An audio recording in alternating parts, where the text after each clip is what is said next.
Morning welcome to morning news. చూద్దాం. H1B ఉద్యోగులను తీసుకోం. TCS Israeli బందీలకు Hamas నుంచి విముక్తి. అర్థశాస్త్రంలో ముగ్గురికి నోబెల్ బహుమతి. మడగాస్కర్ అధ్యక్షుడు దిగిపోవాలని ఉద్యమం. ఓట్ చోరీ ఆరోపణలపై దర్యాప్తునకు సుప్రీం నో. గుదిబండల గ్యారంటీలు. నేను సీఎంను అయ్యుంటే వాటిని అమలు చేసేవాడిని కాదు. కర్ణాటక కాంగ్రెస్ ఎమ్మెల్యే సంచలన వ్యాఖ్యలు. 80 గజాల ఇంట్లో 24 ఓట్లు. గుట్టలు గుట్టలుగా ఓట్ చోరీ ఘటనలు.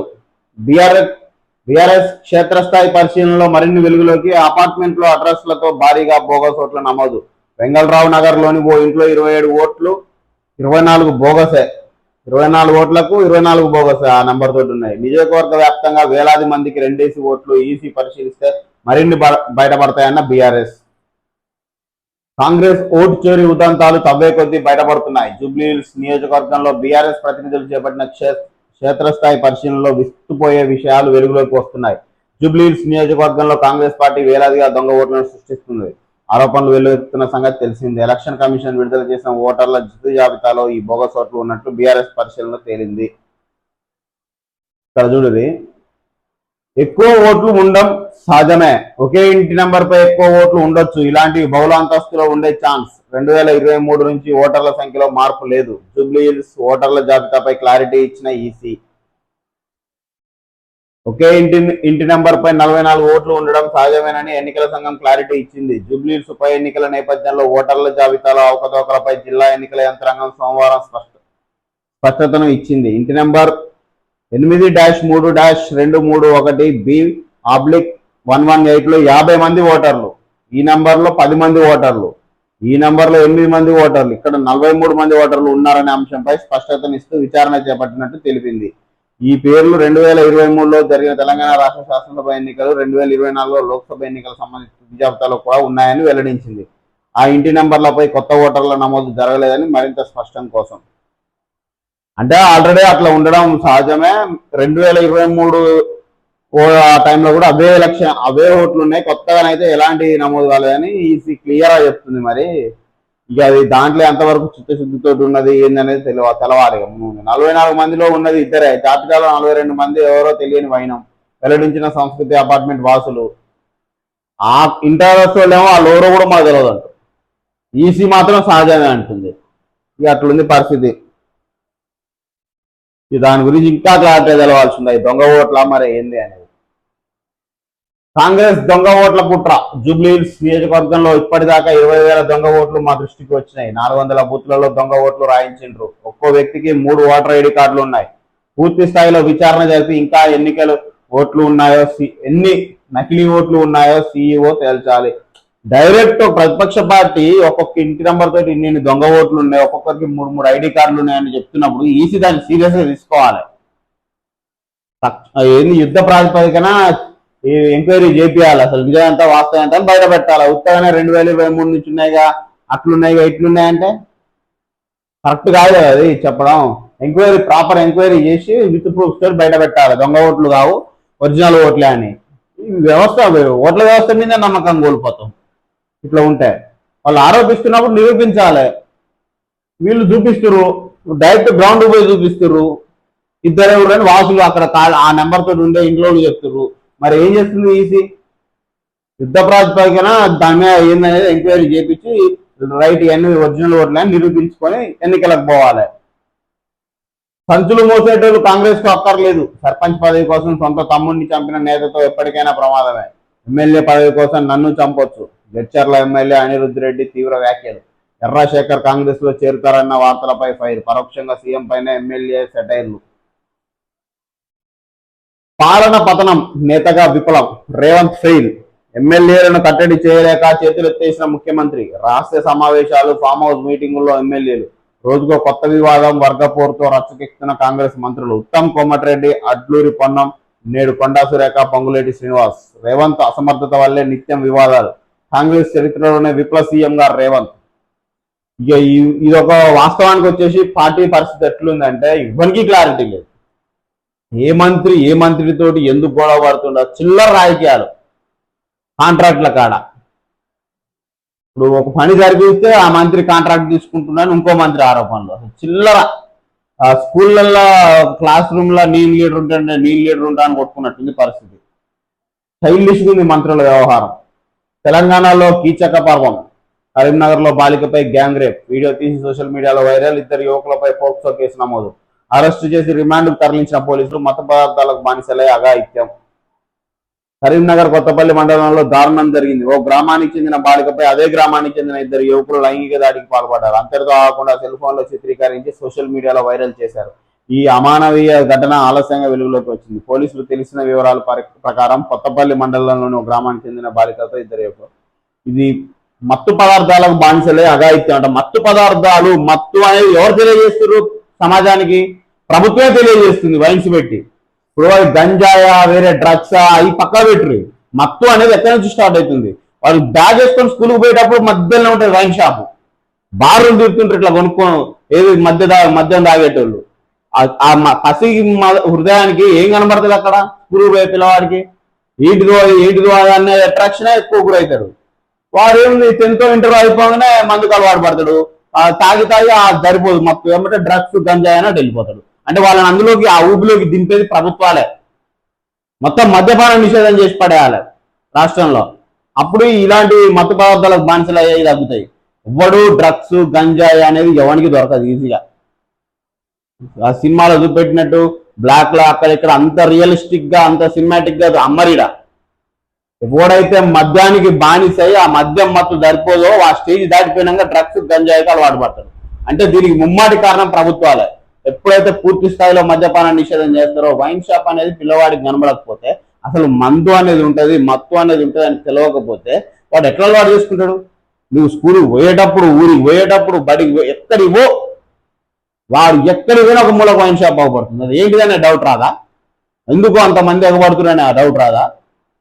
ఇళ్లలో తాగుతున్నారు అంటే వాళ్ళ పిల్లల్ని వాళ్ళే ఖరాబ్ చేసుకుంటున్నారు కదా, అది వేరే టాపిక్. బజార్లో పెట్టి నువ్వు అమ్ముతుంటివి, అదేందనేది ఆలోచన రాదా? రైట్, నేను పెద్దగా నేను కూడా తాగాలనే ఆలోచనలోకి వెళ్ళిపోతాడు పిల్లలు. ఈ మత్తుకు, డ్రగ్స్ కు, గంజాయికి ఎవడైనా బానిస అవుతుండు అంటే అది మందు మత్యం సరిపోకనే అట్లా బానిస అవుతారు. దానికి ముమ్మాడి ప్రభుత్వాలే కారణం. అలా వేరే ముచ్చటే లేదు. ఇంకోటి, గురుకులంలో ఇంటర్ విద్యార్థిని ఆత్మహత్య. నేను ఇక్కడ చదవలేను అంటూ సూసైడ్ లెటర్. మహబూబ్ నగర్ జిల్లా రామరెడ్డిగూడెంలో ఘటన. పిల్లలను ఇంకొకటి హాస్టల్కి సంబంధించి ఏం తెలుసా? తల్లిదండ్రులు ఉన్న పిల్లలను హాస్టల్లో ఉంచొద్దు. 99% ఒక్క పూట ముద్ద దిక్కులేని పిల్లల్ని తప్ప వేరే వాళ్ళని హాస్టల్లో ఉంచకూడదు.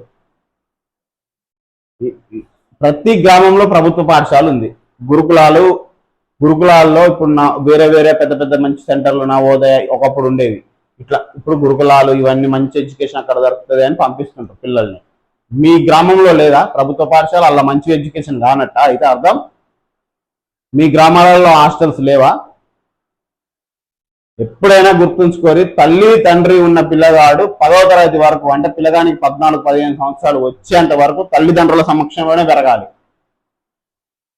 పిల్లల్ని తాగలేనప్పుడు కనుడెందుకే నాకు అర్థం కాదు. నీకు పుట్టిన పిల్లల్ని నువ్వు తయారు చేసి స్కూలుకు పంపి మళ్ళీ సాయంత్రం తీసుకొచ్చే లేనప్పుడు ఎందుకు కనడం పిల్లల్ని? తల్లిదండ్రులు హాస్టల్లో వదిలించుకుంటే వాడు అక్కడ ఎవరితో సాహసం చేస్తాడో తెలియదు. వాడు మైండ్ మెచ్యూరిటీ ఎట్లుంటుందో. 15-20 ఏళ్ళు పిల్లల్ని దాస్తేనే మళ్ళీ పెద్దనంగా అన్నం పెట్టే దిక్కులేదు. ఇప్పుడు మీరు చిన్న చిన్న పిల్లల్ని 1వ తరగతి, 2వ తరగతి, 4వ తరగతి, 5వ తరగతి హాస్టల్ వేస్తుంటే రేపు వాడు కనీసం తల్లిదండ్రులు గుర్తుపట్టే పరిస్థితి కూడా ఉండదు. ప్రస్తుతం సమాజంలో జరుగుతున్న అత్యంత ఘోరాతి ఘోరం ఏంటంటే అదే, జైల్లో వేసినట్టు వేసి వస్తారు హాస్టల్లో పిల్లల్ని. అరే తల్లిదండ్రులు ఇద్దరు బతుకుండగా పిల్లవాడు హాస్టల్ ఉండాల్సిన అవసరం ఏంది? నీకు పిల్లవాడికి చదువు పెట్టే దిక్కు లేదా, తిండి పెట్టే దిక్కు లేదా? అన్ని ప్రభుత్వం ఇస్తుంది. బుక్స్ ప్రభుత్వం ఇస్తుంది, యూనిఫామ్ ప్రభుత్వం ఇస్తుంది, గవర్నమెంట్ స్కూల్ ఉంటుంది. కనీసం నీకు పుట్టిన పిల్లగానికి 3 పూట్ల అన్నం పెట్టలేవా? అది కూడా ప్రభుత్వం ఇస్తుంది. బియ్యం ఫ్రీనే కదా. ఇంకా నువ్వు ఏం ఖర్చు పెడుతున్నావు వానికి హాస్టల్లో వేయడానికి? డబ్బులు బీభత్సంగా ఉంది. లక్షలు ఫీజులు కట్టే తల్లిదండ్రుల గురించి నేను మాట్లాడట్లేదు. వాళ్ళ ఇష్టం అది. వాళ్ళ బిడ్డల్ని, కొడుకుల్ని ఏ హాస్టల్లో డబ్బులు ఇచ్చుకునే వాళ్ళ గురించి నేను మాట్లాడలేదు. ఎవరైతే గవర్నమెంట్ హాస్టళ్లలో దూర ప్రాంతంలో ఉంచుతారో వాళ్ళ గురించి మాట్లాడుతుంది. ఎక్కడ గురుకులంలో ఇంటర్ విద్యార్థిని ఆత్మహత్య. అది అంటే తల్లిదండ్రులకు భారం అనిపించి, నా బిడ్డకు ఏదో మంచి ఎడ్యుకేషన్ అక్కడ దొరుకుతుంది అనిపించి అక్కడ హాస్టల్లో వదిలిపెట్టి మానసికంగా ఇబ్బంది పడుతుంది. పరిస్థితి ఏంది? హాస్టల్ అనేది ఇంపార్టెంట్ కాదు, మీ గ్రామంలో కూడా ఉంటుంది, ప్రభుత్వ పాఠశాల ఉంటుంది, ప్రభుత్వ హాస్టల్ ఉంటుంది. నీకు తిండి పెట్టే దిక్కు లేకుంటే ప్రభుత్వమే బియ్యం కూడా ఇస్తుంది. అసలు నీకు అసలు నీ బిడ్డకు మీరు ఇచ్చిన బియ్యం కూడా సరిపోట్లో నీ అట్లా కూడా తిండి పెట్టలేనని ఆ ప్రభుత్వ పాఠశాల సారు చెప్తే ఆయన పంపిస్తాడు. కానీ పిల్లలను మాత్రం 10వ తరగతి వరకు తల్లిదండ్రులు ఉన్న పిల్లలను హాస్టల్లో ఉంచకండి. అది మాత్రం చాలా ప్రమాదకరం భవిష్యత్తులో. భారీ వర్షానికి తడిసిన ధాన్యం, కాంగ్రెస్ సర్కార్ నిర్లక్ష్యం, పత్తాలేని కొనుగోలు కేంద్రాలు, పలుచోట్ల నీట ఉనిన పత్తి వరి పంటలు, రైతు ఆవేదన, పరిహారం అందించి ఆదుకోవాలని వేడుకుంటున్న అన్నదాతలు. 100% వరకు పిఎఫ్ విత్డ్రా, ఉద్యోగులకు ఈపీఎఫ్ఓ శుభవార్త. పాక్షిక ఉపసంహరణకు కనీస సర్వీస్ 12 నెలలకు తగ్గింపు, ప్రత్యేక పరిస్థితులకు కారణాలు చెప్పాల్సిన అవసరం లేదు, సంచలన నిర్ణయాలకు సెంట్రల్ బోర్డ్ ఆఫ్ ట్రస్టీ ఆమోదం. బిల్డర్లు ఖబర్దార్, ఎప్పుడైనా ఎక్కడైనా కూల్చి పారేస్తాం, నోటీసులు ఇవ్వాల్సిన అవసరం లేదు, కొత్త నిర్మాణాలపై స్పెషల్ ఫోకస్ పెట్టాం, పాత అనుమతులను కూడా పరిశీలిస్తాం, సీఎంకు రియల్ ఎస్టేట్ అనుభవం ఉంది, ఆక్రమణలు ఎట్లా జరుగుతాయో చెప్పారు, ముఖ్యమంత్రి చెప్పినట్టే మేము చేస్తున్నాం, హైడ్రా కమిషనర్ రంగనాథ్ హెచ్చరికలు. ఇష్టం వచ్చినట్టు రేట్లు పెడితే ఎవరు కొంటారు, రేట్లు తగ్గించండి, అమ్మకాలు పెంచుకోండి. అసలు ఎంత డైరెక్ట్ స్టేట్మెంట్ గా ముఖ్యమంత్రి రియల్ ఎస్టేట్ అనుభవం ఉందట, అక్రమాలు ఎట్లా జరుగుతాయో చెప్పారట. అంటే ముఖ్యమంత్రికి తెలుసు అక్రమణాలు ఎట్లా జరుగుతాయి అనేది. ఆయన చెప్పినట్టు వీళ్ళు చేస్తున్నారు. రేపటి రోజు ఇప్పుడు ఫోన్ ట్యాపింగ్ ఉంది, ఫోన్ ట్యాపింగ్ లో ఏమైంది, పోలీస్ ఆఫీసర్ను పిలిచారు ప్రధాన ఉద్యోగి. ఆయన ఇప్పుడు చెప్పలేకపోతుంది, డైరెక్ట్ ముఖ్యమంత్రి చెప్తే నేను చేసిన అని ఏదో చెప్తున్నాను. రంగనాథ్ గారు ఏం చేస్తారు చాలా క్లారిటీగా, భవిష్యత్తులో దీని మీద కూడా నాకు ఎంక్వైరీ జరుగుతుంది, పక్కా ఇలా జరిగే అక్రమాల గురించి నేనెందుకు బలి కావాలని ముందు నుంచే చాలా క్లారిటీగా అత్యంత తెలివిగా ఏం చెప్తారు, ముఖ్యమంత్రి ఎట్లా చెప్తే అట్లా చేస్తున్నావు, హైడ్రా సంబంధించి పూర్తి బాధ్యత ముఖ్యమంత్రిది. అది ముఖ్యమంత్రి దేన్ని కూడా అవ్వటం అంటే దాన్ని కూడా పడతారు అన్యాయంగా. మరి మీకు చిత్తశుద్ధి లేదా, స్వీయ ఆలోచన లేదా? ముఖ్యమంత్రి ఏం చెప్తారు చేస్తామని డైరెక్ట్ చెప్తారు. హన్మకొండ జువైనల్ హోంలో బాలులపై లైంగిక దాడి, 4 చిన్నారులను వేధించిన పర్యవేక్షకుడు, దసరాకు వచ్చి తల్లికి చెప్పిన బాధిత బాలుడు, నిందితుడిని అరెస్ట్ చేసి ఎస్ఎస్సీ అట్రాసిటీ కేసు నమోదు. బాలుడిపై ఉపాధ్యాయుడు లైంగిక వేధింపులు, పోలీస్ స్టేషన్లో ఫిర్యాదు చేసిన బాలుడి తల్లిదండ్రులు, ఖమ్మం జిల్లాలో ఉపాధ్యాయుడిపై పోక్సో కేసు నమోదు. పురుగుమందు తాగి ఆత్మహత్య చేసుకున్న టీచర్. ఇది ఇంత ఘోరంగా ఉంటుంది సమాజం రోజు రోజు. 2 ఏళ్ల తర్వాత విముక్తి, 20 మంది ఇజ్రాయెల్ బందీలను విడిచిపెట్టిన హమాస్. మొదట 7, ఆ తర్వాత 13 మంది రిలీజ్. తమ వాహనాల్లో తీసుకొచ్చి red cross committee, special Israel defence forces స్క్వాడ్కు అప్పగింత. హాస్టేజ్ స్క్వేర్ దగ్గర భారీ స్క్రీన్లు పెట్టి ప్రత్యక్ష ప్రచారం, కుటుంబ సభ్యులు బంధువుల్లో వెల్లివిరిసిన సంతోషం. బదులుగా 2000 మంది పాలస్తీన్ ఖైదీలను రిలీజ్ చేసిన ఇజ్రాయెల్. హైకోర్టు స్టేపై సుప్రీంలో సవాల్, బీసీ రిజర్వేషన్లపై దాదాపు 50 పేజీలతో ఆన్లైన్ పిటిషన్ దాఖలు చేసిన రాష్ట్ర సర్కార్. న్యాయ నిపుణులు, సీనియర్ అడ్వకేట్లతో చర్చించాకే ముందడుగు. CM Revanth direction, deputy CM ఇతర మంత్రుల పర్యవేక్షణలో ఫైలింగ్. రెఫరెన్స్ గా Indira Sawhney versus union government case. రాజకీయ రిజర్వేషన్లకు ఈ తీర్పు అడ్డంకి కాదని ప్రస్తావన. బీసీలకు 42% రిజర్వేషన్ల ప్రక్రియ శాస్త్రీయంగానే చేపట్టామని వెల్లడి. అసలు ఈ రాష్ట్రంలో ఎవరిని అడిగి చెప్తారు అది వర్కౌట్ అయ్యే కేసు కాదు అని. మరి ముఖ్యమంత్రికి అర్థం కావట్లేదు. ఇక టైం పాస్, అర్థం కాకపోవడం ఏం లేదు, వాళ్ళకు కూడా తెలుసు. కానీ ఒక కాలయాపన, దాని మీద ఆ పేరుతో కాలయాపన చేస్తారు. ఆలయాల్లో ఈ హుండీ, ఆలయాల్లో అన్ని రకాల సేవలకు డిజిటల్ చెల్లింపులు విధానాన్ని దేవాదాయ శాఖ అమల్లోకి తెచ్చింది. ఈ హుండీలను ఏర్పాటు చేయడంతో పాటు ప్రతి సేవకు ప్రత్యేక డిజిటల్ అకౌంట్లను కూడా కేటాయించనుంది. ట్రంప్కు ఇజ్రాయెల్ అత్యున్నత పౌర పురస్కారం, అమెరికా అధ్యక్షుడు ట్రంప్ ఇజ్రాయెల్ అరుదైన గౌరవాన్ని అందించనుంది. ట్రంప్ తమ దేశ అత్యున్నత పౌర పురస్కారమైన ప్రెసిడెన్షియల్ మెడల్ ఆఫ్ ఆనర్ను ప్రదానం చేయనున్నట్లు ఇజ్రాయెల్ అధ్యక్షుడు ఇస్సాక్ హెర్జోగో ప్రకటించారు. కిడ్నీలు ఖరాబ్ అవుతున్నాయి, క్యాన్సర్ ఆగం పట్టిస్తున్నది, డేంజర్ బెల్స్ మోగిస్తున్న వైద్యారోగ్య శాఖ తాజా లెక్కలు. భయపెట్టిస్తున్న ప్రైవేట్ హాస్పిటల్లోని ఆరోగ్యశ్రీ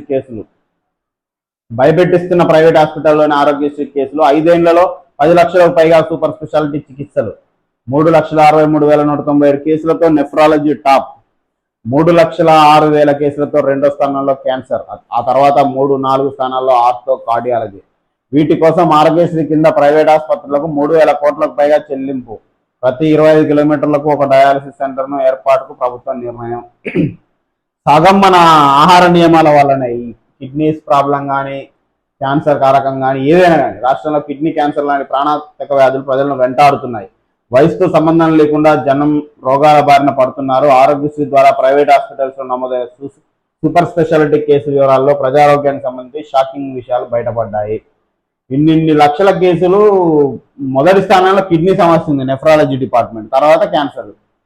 చాలా వరకు ఆరోగ్య నియమాలను పాటించాలి. మేజర్ ఆయిల్గా ఆ అడ్డమైన ఆయిల్, మనం కొనే ఆయిల్ 90% పీపుల్ తినేది ఆయిల్ కాదు, అది ఫేక్. అది వాటి వల్లనే ఈ సమస్యలన్నీ. మెడికల్ కాలేజీలతో గురుకులాలలో అనుసంధానం. స్టూడెంట్ల కోసం తరచూ వైద్య శిబిరాలు. హాస్టల్లోనూ కలెక్టర్లు, అదనపు కలెక్టర్లు సందర్శించాలి. సీఎం రేవంత్ రెడ్డి. ఆహార నాణ్యతను తెలుసుకునేందుకు యాప్ వాడాలి. హాస్టల్లోని సౌకర్యాల వివరాలను డాష్ బోర్డులో అప్లోడ్ చేయాలి. యూనిఫామ్లు, పుస్తకాలు సకాలంలో అందేలా చూడాలని ఆదేశం. గురుకులాల్లో తక్షణ అవసరాలకు 60 కోట్ల చెక్లు అందజేత.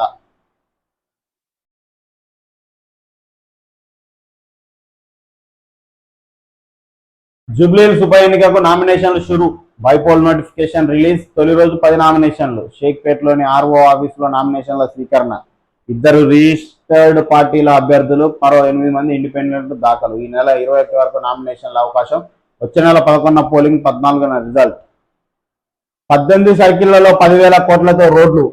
హ్యామ్ విధానంలో నిర్మాణం. 5,556 కిలోమీటర్ల మేర 400 రోడ్ల గుర్తింపు. 300 కోట్లకు ఒక ప్యాకేజీ చొప్పున పన్నుల విభజన. 16న కేబినెట్ మీటింగ్ కోసం ఫైల్ సిద్ధం. ఆమోదించగానే టెండర్లకు R&B ఏర్పాట్లు. ఈ ప్రతి సర్కారు రోడ్లు మాత్రం బ్రహ్మాండంగా వేపిస్తుంది. మళ్ళీ ఇంకో సర్కారు వచ్చినప్పుడు ఆ రోడ్లు కనబడవు. ఆ రేంజ్లో ఉంటుంది క్వాలిటీ. ఇప్పుడు ఒక్కొక్క ఏమంటారు ప్యాకేజీకి 300 కోట్లు అన్నావు కదా, మా ప్రజల డబ్బులు తీసుకొని ఒక కాంట్రాక్టర్కి ఇస్తున్నప్పుడు దాని మీద పర్యవేక్షణ కూడా అవసరం. 300 కోట్లలో వాడు యూజ్ చేసేది 100-150 కోట్ల కంటే ఎక్కువ ఉండదు. సగం లాభం. ఆ 50%లో 30% ఈ R&B డిపార్ట్మెంట్లో మంత్రి ఎవరు ఉంటారో ఆయనకు హస్తగతం అయిపోతాయి. ఎందుకు ఈ డంచిక్ పనులన్నీ? 300 కోట్లు ఒక ప్యాకేజీకి ఇస్తున్నప్పుడు దాని మీద పర్ఫెక్ట్ క్వాలిటీ అష్యూరెన్స్ ఉండాలి, మంచిగా పర్యవేక్షణ ఉండాలి. దానికి ఫస్ట్ ఇన్ని సంవత్సరాలైనా అగ్రిమెంట్ రాపించుకోవాలి. ఒక చిన్న గుంట పడ్డ మీదే బాధ్యత ఉండాలి. ఒక్కసారి రోడ్డు వేసి వెళ్ళిపోయిందంటే గుంటలు వాడిని ఏది వాడిని అక్కడ ఎవడన్నా యాక్సిడెంట్ అవుతామని ఇక పట్టించుకునే దిక్కులు నరనాథుడు అవుపడాడు. ఇన్నోవేషన్ గ్రోత్ పై పరిశోధనలకు ఎకానమిక్స్ లో 3 Nobel. Joel Mokyr, Philippe Aghion, Peter హోవియట్ల పురస్కారం. Royal Swedish Academy of Sciences ప్రకటన. సోమవారంతో ముగిసిన అవార్డుల ప్రక్రియ. డిసెంబర్ 10న విజేతలకు పురస్కారాల ప్రదానం. రాజన్న ఆలయంపై రాజకీయాలు. వేములవాడలో 150 కోట్లతో ప్రధాన రోడ్డు, ఆలయ విస్తరణ పనులు చేపట్టిన ప్రభుత్వం. భక్తులకు ఇబ్బందులు కలగకుండా భీమేశ్వర ఆలయంలో దర్శనాలు. ప్రధానాలయం తెరిచి ఉంచే పనులు చేయాలని బీజేపీ ఆందోళన. రోడ్డు విస్తరణకు బుల్డోజర్లు దింపారంటూ బీఆర్ఎస్ విమర్శలు. 10 ఏళ్లలో రాజన్న ఆలయ అభివృద్ధి పట్టని గులాబీ పార్టీ. ప్రతిపక్షాల తీరును నిరసనగా కాంగ్రెస్ పాలాభిషేకం. కేంద్రం సాయం కోసం ఎదురుచూపులు. పంట నష్టపరిహారం కోసం రైతుల నిరీక్షణ. ఇటీవలే వరద ప్రాంతాల్లో పర్యటించిన కేంద్ర బృందం. హెక్టార్కు 6,000 చొప్పున అందజేస్తామని చెప్పిన అధికారులు ఇంకా అందని పరిహారం. యాసంగి సీజన్ ప్రారంభం నాటికి అందజేయాలని రైతులు సంఘాల విన్నపం. బంగారం ఎట్ ది డేట్ 1,29,162 రూపాయలు. రికార్డులు తిరగరాస్తున్న గోల్డ్. కిలో వెండి ధర 1,97,000. రోజు రోజుకు ధరలు పైకి. మంత్రులకు సీఎం క్లాస్. మీడియాకి ఎక్కొద్దు. అనుమానాలు, అపోహలుంటే నాతో మాట్లాడండి. ఏదైనా ఇబ్బంది ఉంటే మాతో చెప్పండి. వివాదాలకు ఫుల్ స్టాప్ పెట్టండి. మినిస్టర్లకు ముఖ్యమంత్రి సన్నిహితంగా హెచ్చరిక. వివాదాల నేపథ్యంలో స్వయంగా ఫోన్లు. రాష్ట్ర ప్రభుత్వం ప్రజలకు ఏదైనా ఇబ్బంది ఉంటే నాతో చెప్పండి, మనం పరిష్కరిద్దాం. మీకు సాల్వ్ చేయరాకపోతే ఏం సమస్యలు ఉన్నాయి, ఎట్లా పరిపాలించాలని మాట్లాడుకునేది. ఏదో క్లాస్ రూమ్ లో 2 పిల్లగాళ్ళు గొడవ పడితే నాగాడికి రాదని టీచర్ చెప్పినట్టు ముఖ్యమంత్రి మంత్రుల క్లాస్ దిక్తుండు. మీరు గొడవ పెట్టుకోకురి, ఏమన్నా నాతో చెప్పురి. అపోహలు ఉంటే, మీకు ఏమైనా భేదాభిప్రాయాలు ఉంటే ఎవరికి వచ్చే కాంట్రాక్టులు వాళ్ళకి వస్తాయి, కంగారు పడకురి. ఇదా పరిస్థితి, రాష్ట్ర పరిస్థితి. నాపై ఫిర్యాదు చేయడానికి ఏముంది? నేనేంటో అందరికీ తెలుసు. నాపై మంత్రులు కంప్లైంట్ చేశారంటే నమ్మడం లేదు. ఎవరు? పొంగులేటి. 70 కోట్ల కాంట్రాక్ట్ వర్క్ కోసం తాపత్రయపడే అవసరం నాకు లేదు. సీతక్క, సురేఖ, సమ్మక్క, సారలమ్మలు వారితోనే కార్యక్రమాలకు హాజరవుతా. మంత్రి పొంగులేటి శ్రీనివాసరెడ్డి వ్యాఖ్యలు. అయినా నాపై ఫిర్యాదు చేయడానికి ఏముంది? అధిష్టానానికి ఎవరు ఫిర్యాదు చేసే ఛాన్సే లేదు. నేనేంటో అందరికీ తెలుసు. 70 కోట్ల కాంట్రాక్ట్ వర్క్ కోసం తాపత్రయపడే అవసరం నాకు లేదు. నాపై సహచార మంత్రులు ఫిర్యాదు చేశారంటే నమ్మడం లేదు. అని మంత్రి పొంగులేటి శ్రీనివాసరెడ్డి స్పష్టం చేశారు. సోమవారం ములుగు జిల్లా మేడారంలో పర్యటించారు. సమ్మక్క సారలమ్మ జాతర అభివృద్ధి పనులు పరిశీలించారు. అనంతరం మీడియా మాట్లాడుతూ సమ్మక్క సారలమ్మ వంటి సీతక్క సూర్యక అక్కలతో ఈ కార్యక్రమాలకు హాజరవుతారని స్పష్టం చేశారు. ఇప్పుడు ఆయన చెప్తుంటే ఈ ఎక్స్ప్రెషన్ చూస్తుంటే అర్థమైపోతూనే ఉంది. కంప్లైంట్ చేసిరా చేయలేదా, మరి ఏంది వాళ్ళ మనసులో ఏదో నీ మీద చిన్నపాటి డిస్టర్బెన్స్ ఉందా లేదా అని క్లియర్గా అర్థమైపోతూనే ఉండాలి. కాంగ్రెస్ ప్రభుత్వ 2 ఏళ్ల వేడుకల కమిటీ విధి విధానాలు ఖరారు చేయడానికి త్వరలో మంత్రులతో ఏర్పాట్లు. డిసెంబర్ 9న అసెంబ్లీలో సమావేశం నిర్వహించే ఛాన్స్. భారీ ఎత్తున విజన్ డాక్యుమెంట్ రిలీజ్. తెలంగాణ తల్లి విగ్రహాలు అభివృద్ధి కార్యక్రమాల ప్రారంభోత్సవాలకు ప్లాన్. నేడు సుప్రీంలో సర్కార్ ఎస్ఎల్పి దాఖలు. 24 గంటల్లో వైద్యులు ఆన్లైన్లో ఉండేలా హాట్లైన్. హాస్టళ్లతో ఆసుపత్రులు అనుసంధానం. విద్యార్థులు, ఉద్యోగులు, సిబ్బందికి ఫేషియల్ రికగ్నిషన్. సంక్షేమ వసతి గృహాల సమీక్షలో ముఖ్యమంత్రి రేవంత్ రెడ్డి. 100% పిఎఫ్ విత్డ్రా నిబంధనలు సరళీకరించిన ఈపీఎఫ్ఓ. విద్య కోసం 10 సార్లు, వివాహాలకు 5 సార్లు విత్డ్రాకు ఛాన్స్. సిబిడి సమావేశంలో కీలక నిర్ణయాలు. పిఎఫ్ ఖాతాదారులకు ఈపీఎఫ్ఓ గుడ్ న్యూస్ చెప్పింది. ప్రత్యేక సందర్భాల్లో ఖాతాదారులు తమ ఈపీఎఫ్ అకౌంట్ నుంచి 100% నిధులను తీసుకునే సదుపాయం కల్పిస్తున్నట్టు వెల్లడించింది. విద్య కోసం 10 సార్లు, వివాహాలకు 5 సార్లు విత్డ్రా చేసుకునే సదుపాయం కల్పించింది. వివాదాల్లో హెటిరో. దిగ్గజ ఫార్మా కంపెనీ చట్టవిరుద్ధ పనులు. మొన్న కెమికల్ వ్యర్థాలతో చెరువులు కలుషితం. నిన్న భూకబ్జాల పర్వం. నేడు కెమికల్ డ్రమ్ముల అక్రమ నిల్వ. కన్నెత్తి చూడని పీసీబీ డ్రగ్స్ కంట్రోల్ అధికారులు. పెద్దల ఒత్తిళ్ల కేసులు నీరుగార్చే యత్నం. ఈసీ వద్దే తెలుసుకోండి, విచారణకు సిద్ధంగా లేమన్న సుప్రీంకోర్టు. ఓటు చోరీ వ్యాఖ్యలపై సిట్ ఏర్పాటు చేయాలని పిల్ తిరస్కరించిన న్యాయస్థానం. దేశంలో ఓటు చోరీ జరుగుతుందని దానిపై సిట్తో విచారణ జరిపించాలని సుప్రీంకోర్టు దాఖలైన పిల్ను న్యాయస్థానం కొట్టేసింది. ఈ అంశాన్ని ఎన్నికల సంఘం వద్ద తేల్చుకోవాలని పిటిషనర్కు సూచించింది. ఇట్లున్నాయి మన న్యాయస్థానాల పరిస్థితులు. సరే, వాళ్ళు కూడా తలకు మించిన భారం. ఎన్ని కేసులు ఈ దేశంలో, ఈ రాష్ట్రంలో ఏ పని జరిగినా దాని మీద ఒక కేసు సుప్రీంకోర్టులో. ఏ పథకం తీసుకో, ఏ సంక్షేమ పథకం తీసుకో, ఏ అభివృద్ధి పని తీసుకో, ఏ కొత్త నిర్ణయం తీసుకో, దాని మీద ఒక కేసు ఉంటుంది సుప్రీంకోర్టులో. మరి ఎందుకుంటుంది అంటే అక్కడ చిత్తశుద్ధి లేదు కదా తీసుకునే నిర్ణయాల్లో. ప్రభుత్వం నమ్మకాలు లేకనే కదా పోయేది కోర్టులకు. ఖాళీ జాగా కనిపిస్తే కబ్జా. రెచ్చిపోతున్న భూమాఫియా. ఓపెన్ ల్యాండ్స్, ప్రవాసీలు భూములే టార్గెట్. సహకరిస్తున్న అధికార యంత్రాంగం. బోగస్ పట్టాదారు పాస్ పుస్తకాలు, ఇంటి నెంబర్లు. ఆక్రమణదారులకు రెవెన్యూ, మున్సిపల్ శాఖల వత్తాసు. కోట్ల విలువైన భూములపై కన్ను. నిజమైన హక్కుదారులు పరేషాన్. ఆర్థిక శాస్త్రంలో 3కి Nobel. Innovation and economic growth విశ్లేషణ గౌరవం. జోయల్ మోకేర్, ఫిలిప్ ఆగియన్, పీటర్ హోవిట్ కు పురస్కారం ప్రకటించిన royal Swedish Academy of sciences. తొలి రోజు 10 నామినేషన్లు. రిజర్వ్ ఫారెస్ట్ గా 13,178 ఎకరాల అటవీ భూమి యాదాద్రి భువనగిరి జిల్లాలో బదిలీ చేసిన రాష్ట్ర ప్రభుత్వం. అటవీ శాఖ నోటిఫికేషన్ జారీ.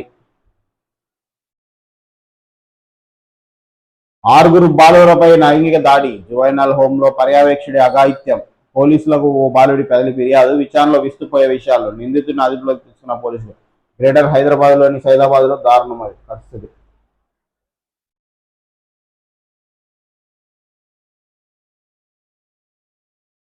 మొత్తం మునుగోడు ఎమ్మెల్యే రాజగోపాల్ రెడ్డి రూల్స్ నడవాలన్నట పెద్ద దుమారం లేపింది. అది మద్యం విక్రయం 4 గంటలే. సాయంత్రం 4 నుంచి రాత్రి 8 వరకే. స్థానిక మండల వాసులే టెండర్లు వేయాలి.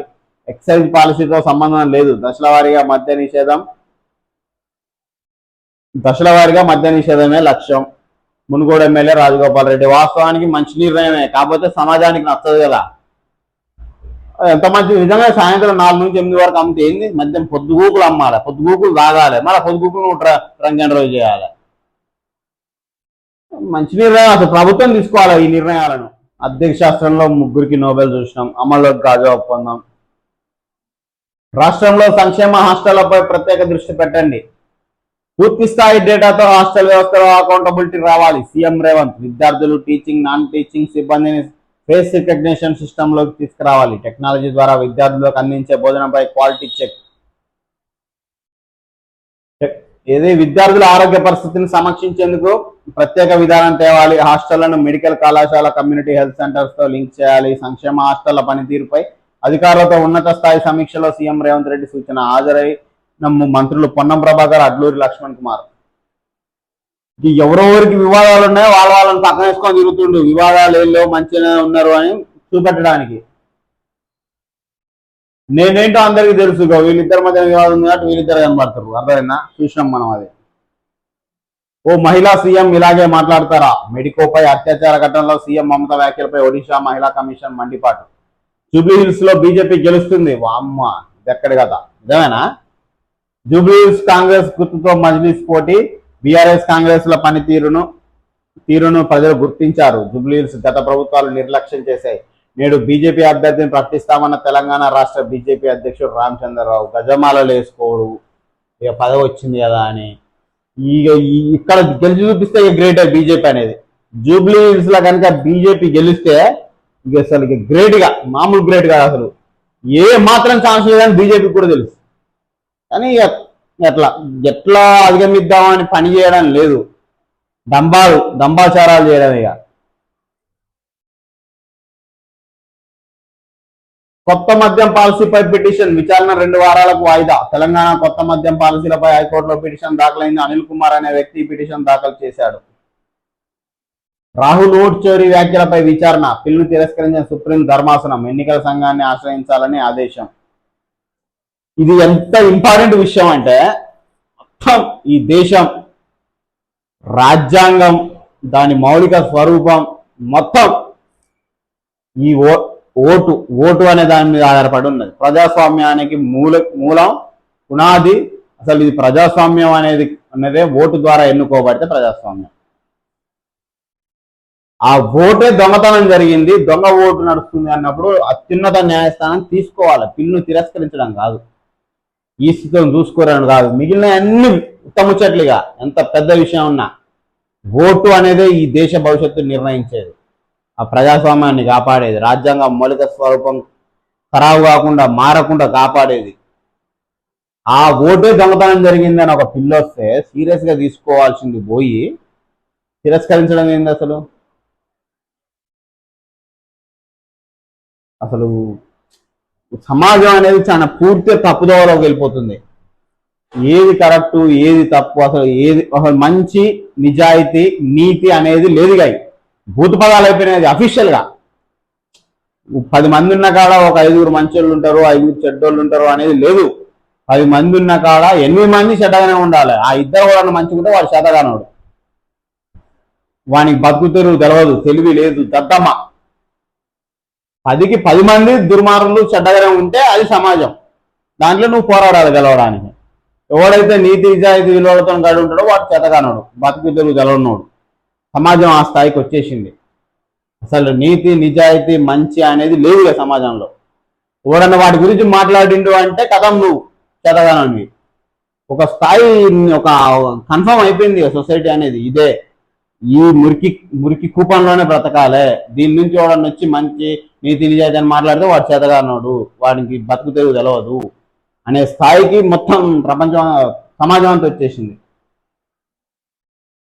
ప్రపంచంలోనే అద్భుత నగరిగా అమరావతి, భవిష్యత్ తరాలకు ఆదర్శంగా రాజధాని ఎక్కడో చెప్పకుండా నాటి కేంద్ర ప్రభుత్వం రాష్ట్ర విభజన ఎక్కడా లేని విధంగా రాజధాని నిర్మించాలని నా నిర్ణయం. గతంలో హైటెక్ సిటీ నిర్మించినప్పుడు విజన్ చెప్తే అవహేళన. ఇప్పుడు తెలంగాణకు 70% ఆదాయాన్ని సమకూరుస్తుంది. రాజధాని రైతుల త్యాగాన్ని మరవలేం. భూములు ఇచ్చిన రైతుల అవస్థలు చూశా, వారి సమస్యలను పరిష్కరించే బాధ్యత మాదే. సిఆర్డీఏ కార్యాలయ ప్రారంభోత్సవంలో AP CM Chandrababu. Warangal smart city పనుల్లో స్మార్ట్ గా ఎంఐహెచ్ అక్రమాలు. చెరువులు సుందరీకరణ పేరుతో అక్రమాలు. ప్రతి టెండర్ను దక్కించుకొని కోట్లకు పరుగులెత్తుతున్న ఎంఐహెచ్ కంపెనీ. టెండర్ వాల్యూను పెంచిన అదే కంపెనీ టెండర్ ఇవ్వడం వెనక మతలబ్ ఏంటి? గ్రేటర్ వరంగల్ మున్సిపల్ కార్పొరేషన్ అధికారులు అండదండలున్నాయా? మంద ఐలయ్య కంపెనీ అవినీతిపై విచారణ ఏది? లోపభూయిష్ట అభివృద్ధి పనులు పూర్తి. ఎంఐహెచ్ కంపెనీపై ఏసీబీ, విజిలెన్స్, ఈడీ విచారణ చేయాలంటూ ప్రజల డిమాండ్. కాంగ్రెస్ రాకతో అభివృద్ధి వెనక్కి. అత్యంత అవినీతి రాష్ట్రంగా తెలంగాణ. ఏ పని చేయాలన్నా పర్సంటేజీలు వసూళ్లు. ఉప ఎన్నికల్లో జూబ్లీహిల్స్ చురుకు తగలాలి. జూబ్లీహిల్స్ లో కాంగ్రెస్ ను ఓడిస్తేనే 6 గ్యారంటీలు అమలవుతాయి. పార్టీ కార్యకర్తల భేటీలో హరీష్ రావు.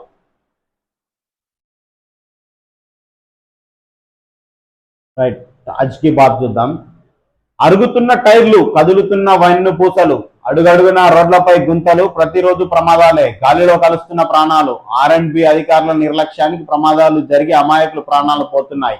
అందరూ అనుకున్నట్లు డ్రైవింగ్ రాకనో వెనకాల నుండి వచ్చి బండితో గుద్దిండి అందుకే ప్రమాదం జరిగిందని అనుకుంటున్నారు. కానీ అధ్వానంగా తయారైన రోడ్లపై గుంతలు పడి వాహనాలు అదుపు తప్పి కింద పడి మరణిస్తున్న వారి సంఖ్య రోజు రోజుకు పెరుగుతుంది. కానీ అధికారుల పనితీరు మాత్రం మారడం లేదు. ప్రమాదానికి కారణమవుతున్న రోడ్డు రవాణా అధికారులపై సంబంధించిన అధికారులు చర్యలు ఎందుకు తీసుకుంటలేరు? ప్రమాదాలకు కారణమవుతున్న రోడ్డు అధికారులపై కూడా ఖచ్చితంగా కేసులు నమోదు చేస్తే బాగుంటుంది. వాస్తవానికి 100% కరెక్ట్. ఇప్పుడు గనక ఎవరికన్నా సాయంత్రం 4 గంటల తర్వాత ఇక నైట్ ఎప్పుడైనా యాక్సిడెంట్ అయితే వానికి తాగుడు అంతే. ఇక వానికి తాగుడు అలవాటున్నా లేకున్నా 4 తర్వాత యాక్సిడెంట్ అయింది అంటే వాడు తాగే కింద పడ్డాడు. ఆడ రోడ్లు ఎంత గుంటలు ఉంటాయి. మీరు ఎక్కడి పోరి, ఏ గ్రామం చూసుకోరి, ఏ పట్టణం చూసుకోరి, అసలు హైదరాబాద్తో సహా మారుమూల పల్లె వరకు ఈ రాష్ట్రంలో ఒక 10 కిలోమీటర్ల రోడ్డులో ఏది కరెక్ట్ ఉందో చూపెట్టరు వీడియో తీసి. దుర్మార్గంగా ఉన్నాయి రోడ్లు, గుంటలు పడి ఎట్లా పడితే అట్లా కొట్టుకపోయి. యాక్సిడెంట్ అట్లనే అవుతున్నాయి. 50% ఎబో యాక్సిడెంట్లు రోడ్ల వల్లనే అవుతున్నాయి. రోడ్లు బాగా లేకపోవడం వల్లనే అవుతున్నాయి. రోడ్లకు తోడు బస్సు డ్రైవర్ల వరగా యమకింకర్లే ఇక రోడ్ల మీద బస్సు డ్రైవర్లు, బస్సులు అనేవి. ఇక అంత దుర్మార్గంగా ఏ ప్రైవేట్ వెహికల్ పోదు రోడ్డుకు అడ్డంగా. ఇంకా వాడు వచ్చి గుద్ది అట్లు కొట్టుకపోతాడు. ఇక అది రోడ్లు అత్యంత దుర్భరంగా ఉన్నాయి ఈ రాష్ట్రంలో. యాక్సిడెంట్లకు ప్రధాన కారణం రోడ్లు బాగోలేకపోవడమే. అసలు రోడ్ల మీద పోలీసులు, రెవెన్యూ డిపార్ట్మెంట్ ఉంది కదా మన పోలీస్ వ్యవస్థ రెవెన్యూ డిపార్ట్మెంట్లో కలిపేసారు ఆల్రెడీ. ఎందుకంటే వాళ్ళ పొద్దున్న లేస్తే వసూళ్ల పరమే పెట్టారు. లా అండ్ ఆర్డర్ను కాపాడే బాధ్యత ఉందో లేదో తెలవట్లేదు. కానీ ఏ రోడ్డు పోయి చూడు, 2 కానిస్టేబుల్ నిలబడతారు బండి వేసుకొని. హెల్మెట్ లేకున్నా ఫైనే, నువ్వు 2 పోయినా ఫైనే. ఏది చూడుగా నిన్ను వదిలిపెట్టరుగా నువ్వు ఆనందంగా కదిలిందాక. అంత కట్టుదిట్టంగా ఫైన్లు వసూలు చేసే పోలీస్ వ్యవస్థ మరి గుంటలు ఉన్నప్పుడు ఆ కాంట్రాక్ట్ ఓడు ఇక్కడ ఈ రోడ్డు వేయించింది ఓడని పిలిచి కూడా అడగాలి. దాని మరమ్మతులు చేపి అని అడగారు. దాని మీద ఒక ఫ్యామిలీ పోతుంది, ఆ గుంటలో గుద్దుకుంటాడు, కింద పడతాడు, యాక్సిడెంట్ అవుతుంది. ఇక అది మధ్యాహ్నం తర్వాత జరిగితే తాగుబోతారు రాబాయి, తాగి యాక్సిడెంట్ కింద గుద్దుకుంటారు. కథ ఇక వానికి రీజన్ అవసరం లేదు. అది వెనకంగా వచ్చి గుద్దిండా, ముందటంగా వచ్చి గుద్దిండా, అవతలం తప్ప వీని తప్ప అనవసరం. యాక్సిడెంట్ అయితే వాడు తాగిపడ్డాడు. ఇది ఒకటి ఈజీ చెప్పడం. పాపం ఆడ రోడ్లు ఏమో అక్కడ ఉండవు. దుర్భరంగా ఉంది పాపం. ఎట్లా చూసినా ఏ రకంగా చూసినా ఒక ఇబ్బంది ఉంది. కాకపోతే ఎవ్వడు ప్రశాంతంగా లేదు. వడ్లు, నీటి పాలు. ఉమ్మడి నల్గొండ జిల్లాలో భారీ వర్షంతో కొనుగోలు కేంద్రంలో తడిసిన ధాన్యం. ఇక మరింత సులభంగా ఉపసంహరణలు. అర్హత కలిగిన నిల్వల నుంచి 100% వరకు తీసుకోవచ్చు. ఈపీఎఫ్ఓ కనీస నిల్వ 25%. సిబిటికి నిర్ణయాలు. పశ్చిమాసియాలో నవోదయం. గాజా యుద్ధంలో ముగిసిందన్న ట్రంప్. బీసీలకు 42% రిజర్వేషన్లపై స్టేను నిలువరించండి. 50% పరిమితి నియమం తప్ప రాజ్యాంగపరమైంది కాదు. హైకోర్టు ఉత్తర్వులను సవాల్ చేసిన తెలంగాణ ప్రభుత్వం సుప్రీంకోర్టులో ఎస్ఎల్పి దాఖలు. ఎగిరిన శాంతి కపోతం. చారిత్రాత్మక గాజా శాంతి ఒప్పందంపై సంతకాలు చేసిన ప్రపంచ నేతలు. ట్రంప్తో పాటు ఈజిప్ట్, ఖతార్, తుర్కీ అధినేతల సంతకం. 3వ ప్రపంచ యుద్ధం ఇక జరగదన్న అమెరికా అధ్యక్షుడు. ఇక మొత్తం నేను ఆపిన అంటే ఇక రేపటి నుంచి ఇన్ని రోజులు ఆ దేశం ఈ దేశం యుద్ధాలు ఆపిన అన్నోడు 3వ ప్రపంచ యుద్ధం ఇక జరగదన్న అమెరికా అధ్యక్షుడు అంటే కథం. ఇక అది ఈ ప్రపంచంలో 3వ ప్రపంచ యుద్ధం జరగకుండా ఆపిన ఏకైక వ్యక్తిని నేనే ట్రంప్ ప్రకటించుకుంటాడు డైరెక్ట్. సృజనాత్మక విధ్వంసం విశదీకరణ పట్టం. అర్థశాస్త్రంలో Joel Mokyr, Philippe Aghion, Peter హోవిట్లకు నోబెల్ పురస్కారం చూసినాం. పూరన్ ఆత్మహత్య కారకులను కఠినంగా శిక్షించాలి. ఐపీఎస్ అధికారి కుటుంబానికి బట్టి విక్రమార్క పరామర్శ. ఫోన్లో మాట్లాడిన సీఎం అండగా ఉంటామని భరోసా. గురుకుల సొసైటీకి 60 కోట్ల అత్యవసర నిధులు. చూద్దాం వాటిని ఎంత చిత్తశుద్ధితో చేస్తారండి. ఫిబ్రవరి నెలాఖరు నుంచే ఇంటర్ పరీక్షలు. గత ఏడాది కంటే వారం ముందుగానే జేఈఈ, సెట్ లాంటి వాటికి వెసులుబాటు. సర్కారు ఆమోదానికి దస్త్రం. సొంతింటి వాళ్ళ విలవిల. రియల్ కష్టాలు చూపిస్తున్న కొన్ని సంస్థలు. 3వ వంతు మోసాలే. కాళేశ్వరం ఇంజనీర్ల ఆస్తులు అటాచ్. ఈ నూనె శ్రీధర్కు చెందిన 14 కోట్లు. ఈఎల్సీ భూక్యా హరిరామ్కు చెందిన 11.46 కోట్లు. నీటిపారుదల శాఖ సిఫార్సులకు విజిలెన్స్ కమిషన్ ఆమోదం. మాజీ ఈఎన్సీ మురళీధర్ ఆస్తుల స్తంభనకు లేక. బహిరంగ మార్కెట్ శ్రీధర్ ఆస్తుల విలువ 110 కోట్లు. మరి ఎందుకు బడా బడా వాళ్ళని పట్టుకోలేకపోతారు, చిన్న చిన్న అధికారులనే పట్టుకుంటారు?